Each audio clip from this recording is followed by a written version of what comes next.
क्या होता है जब दो खूंखार गैंगस्टर, जिनका नाम सुनकर ही बड़े बड़े लोग कांप उठते हैं, आपस में भिड़ जाएं? जी हां, गुजरात की साबरमती जेल में बंद भारत का सबसे बड़ा गैंगस्टर लॉरेंस बिश्नोई और अमेरिका से अपने अपराधों का जाल बुनने वाले गोल्डी बरार अब एक दूसरे के दुश्मन बन चुके हैं। जी हां, ये वही गोल्डी बरार और लॉरेंस बिश्नोई हैं जो कभी एक दूसरे के चट्टे बट्टे हुआ करते थे। इनके बीच की दरार ने ना सिर्फ भारत की पुलिस और खुफिया एजेंसियों की नींद उड़ा दी है, बल्कि कनाडा तक इसकी आंच पहुंच गई है।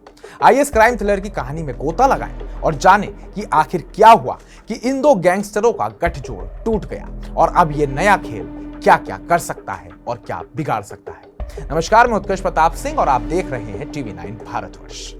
लॉरेंस बिश्नोई 31 साल का वो गैंगस्टर जिसके नाम से पंजाब, हरियाणा, राजस्थान और दिल्ली की गलियों में खौफ फैलता है। साबरमती जेल की ऊंची दीवारें और लोहे की सलाखें भी इस शख्स को रोक नहीं पाती है, यानी कि इसके कारनामों को रोक नहीं पाती है। राष्ट्रीय जांच एजेंसी एनआईए के मुताबिक लॉरेंस 700 से ज्यादा शार्प शूटर्स के साथ एक ऐसा आपराधिक नेटवर्क चला रहा है जो हत्या, उगाही और ड्रग्स तस्करी से लेकर बॉलीवुड सितारों को धमकाने तक में माहिर है। पंजाबी सिंगर सिद्धू मूसेवाला की हत्या हो या महाराष्ट्र के नेता बाबा सिद्दीकी का मर्डर, लॉरेंस का नाम हर बड़ी वारदात में सामने आता है। लेकिन इस बार कहानी में ट्विस्ट तब आया जब उसका पुराना साथी गोल्डी बरार उससे अलग हो गया। तो दूसरी तरफ गोल्डी बरार है जिसे 2011 में पंजाब यूनिवर्सिटी में लॉरेंस का साथी बनते देखा गया था। अब अमेरिका या कनाडा से अपने गैंग को ऑपरेट कर रहा है। सिद्धू मूसेवाला की हत्या में उसने खुलकर जिम्मेदारी ली थी और हाल ही में कनाडा में एक व्यापारी हरजीत सिंह की हत्या का दावा किया। गोल्डी ने न सिर्फ अपराध की दुनिया में अपनी धाक जमाई, बल्कि खालिस्तानी समर्थकों से भी कथित तौर पर रिश्ते बनाए। लेकिन अब वो अजरबैजान के गैंगस्टर रोहित गोडारा के साथ मिलकर नया नेटवर्क बना रहा है। कभी एक दूसरे के जिगरे रहे गोल्डी और लॉरेंस में आई दरार की असली वजह है लॉरेंस का भाई अनमोल बिश्नोई। जी हाँ, लॉरेंस के भाई अनमोल बिश्नोई की गिरफ्तारी के बाद से इन दोनों गैंगस्टर्स के बीच दरार आ चुकी है। कहा तो यह भी जा रहा है कि ये दोनों एक दूसरे के खून के प्यासे बन चुके हैं। हर क्राइम थ्रिलर में एक ऐसा पल आता है जो दोस्तों को दुश्मन बना देता है। लॉरेंस और गोल्डी की कहानी में यह वही पल था। लॉरेंस के छोटे भाई अनमोल बिश्नोई को नवंबर 2024 में अमेरिकी इमिग्रेशन अधिकारियों ने जाली दस्तावेजों के साथ पकड़ा। अनमोल, जिसे सिद्धू मूसेवाला और बाबा सिद्दीकी की हत्या का मास्टरमाइंड बताया जाता है, उसे जमानत के लिए बेल बॉन्ड की जरूरत थी। लॉरेंस ने गोल्डी और रोहित गोदारा से मदद मांगी, लेकिन दोनों ने कोई कदम नहीं उठाया।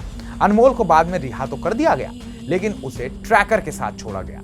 इस बात से लॉरेंस इतना नाराज हुआ कि उसने गोल्डी से सारे रिश्ते तोड़ दिए। अब लॉरेंस और गोल्डी अपने अपने रास्तों पर चल पड़े हैं। लॉरेंस ने कनाडा के गैंगस्टर नोनी राणा उर्फ सूर्य प्रताप के साथ हाथ मिलाया है, जो हरियाणा के कुख्यात गैंगस्टर काला राणा का छोटा भाई है। नोनी राणा लॉरेंस के लिए उगाही के कॉल्स करता है और पैसे इकट्ठे करता है। दूसरी ओर गोल्डी ने रोहित गोदारा के साथ मिलकर कनाडा में हरजीत सिंह की हत्या की। खास बात यह थी कि इस बार उनकी सोशल मीडिया पोस्ट में लॉरेंस का नाम गायब था, जो पहले हर वारदात में शामिल होता था। यह साफ संकेत था कि दोनों का गठजोड़ अब टूट रहा है। लॉरेंस और गोल्डी का अलग होना पुलिस और एनआईए के लिए बड़ी मुसीबत बन गया।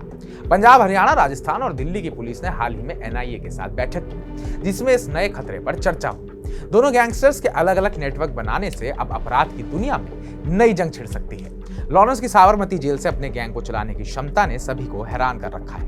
ये वॉइस ओवर यानी कि वीओआईपी और डब्बा कॉलिंग जैसे तरीकों से अपने शार्प शूटर्स से संपर्क करता है। दूसरी ओर गोल्डी के विदेश से ऑपरेट करने से उसे पकड़ना और भी मुश्किल हो गया है। लॉरेंस बिश्नोई और गोल्डी बरार की ये कहानी किसी क्राइम थ्रिलर फिल्म से कम नहीं। जेल की सलाखों के पीछे से एक साम्राज्य चलाने वाला लॉरेंस और विदेश से अपराध का खेल खेलने वाला गोल्डी अब एक दूसरे के खिलाफ खड़े हैं। लेकिन सवाल यह है, क्या यह दरार उनके गैंग को कमजोर करेगी या इससे अपराध की दुनिया में और खून खराबा बढ़ेगा? पुलिस और खुफिया एजेंसी इस नए टकराव पर नजर रखे हुए हैं, लेकिन लॉरेंस का खौफ और गोल्डी की चालाकी अभी भी बरकरार है। क्या कानून इन दोनों को रोक पाएगा या ये कहानी और खतरनाक मोड़ लेगी? ये सवाल मैं छोड़े जा रहा हूं आपके लिए। कमेंट बॉक्स में कमेंट कर हमें जरूर बताइएगा कि अगर गोल्डी और लॉरेंस एक दूसरे के सामने खड़े हो जाते हैं तो आगे कौन निकलेगा और परेशानी किसकी बढ़ने वाली है। बाकी ताजा अपडेट्स पाने के लिए टीवी9 भारतवर्ष को सब्सक्राइब कीजिएगा।